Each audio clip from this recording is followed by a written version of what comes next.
Naghahanap ka ba ng kakaibang kainan dito sa Alcobar, Saudi Arabia? Well, ang video na ito ay para sa iyo. Kung Japanese food ang hanap mo with matching fried tricks na ganito, tutukan mo na at pag-usapan natin ito. Well, nandito tayo ngayon sa Benihana Japanese Restaurant. Located ito along Corniche, Alcobar, Shamalia area. At dating gawi, pwedeng-pwede mong tanungin si paring Google dito. Bago ka palang pumasok ay maa-amaze ka na talaga sa interior at design ng restaurant na ito. Very Asian style at Japanese ang peg nito. Kaya naman pagpasok mo, mapapasabi ka ng arigato gozaimasu, mushi ano ni, asa na yung utang mo? Char. At ayun na nga, pinasok na nga natin ang restaurant. In fairness siya, lahas, kahit 2 floor lang may elevator na sasalubong sa'yo. At pagpasok mo, isasalubungin ka ng mga pogi at mababait na staff nito. At i-assess ka ng bonggang-bongga. Ang isa pa kagandahan nito ay mga Pilipino ang food server nila dito. Kaya naman at home ka talaga pag kumain ka dito. At hindi mo na ikakaila. Sobrang relaxing talaga ng lugar. Napakaganda ng mga interior design. Simula upuan, lamesa at kung anik-anik pang mga dekorasyon. Very unique din ang kainan nila dito dahil meron lutuan at chef na magluluto sa harap ninyo. Meron din silang outdoor view kung trip mo namang magmuni-muni. At dahil napakamarites ko, ako'y nabigyan ng pagkakataon para namang silipin ang paggawa ng sushi. Na isa naman talaga sa pinaka-paborito kong pagkain dito. Ito ang kanilang sushi bar at ito si chef.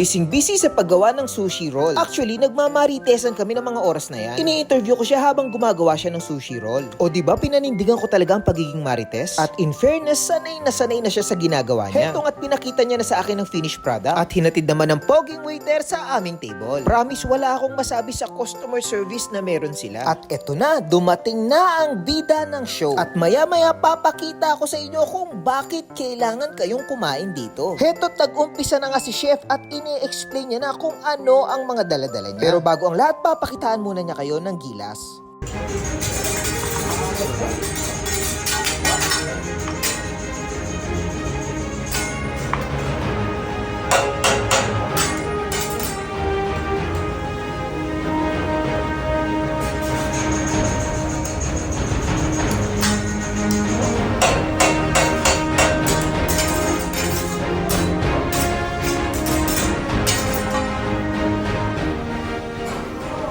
O di mo kaya. Actually, ito talaga ang binabayaran mo dito. Heto't nag-umpisa na nga si chef magpasikat sa atin. At talaga namang masasabi mong world class ang talent na meron si chef.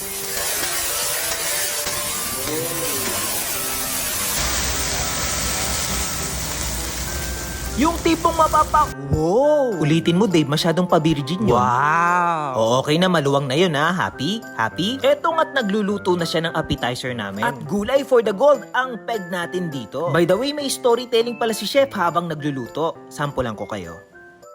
Yung tinatawag na bilihan na lao.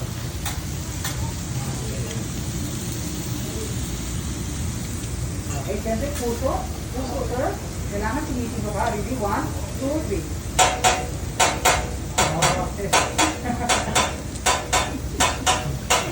Okay, thank you. Kasi walang forever, kailangan natin nila. Walang forever.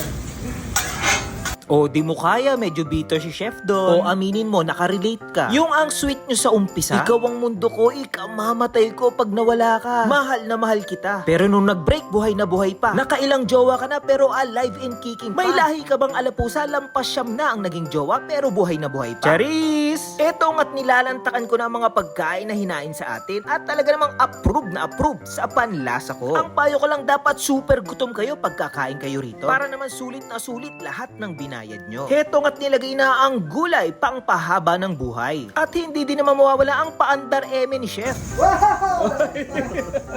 Natakot naman ako. Magpanggap tayong nagulat para naman di mapahiya si chef.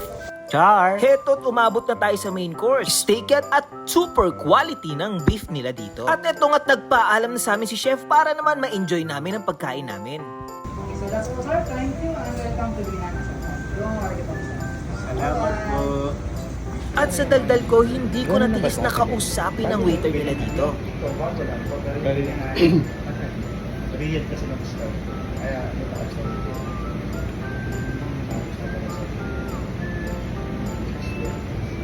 parang nag-rebranch na lang dito sa Eastern. Pero nung chinek ko sa net, parang Meron pa sa US yata. Iba. Iba na yun. Ayan, pero hindi dito sa South. Ang sobrang accommodating talaga nila. Yung tatanungin nila kung may kailangan ka pa, kumusta yung lasa, at binabalikan ka talaga nila para i-check. Overall experience, panalo to. Pero sa kasamaang palad, habang nire-record ko ang videong ito, ay found out na sarado na ang shop nila dito. Pero wag mag-alala, bukas na bukas ang Jeddah branch at ang Riyadh branch. At ang importante na i-share ko ang magandang experience sa restaurant na ito. Kaya naman hanggang sa muli, paalam!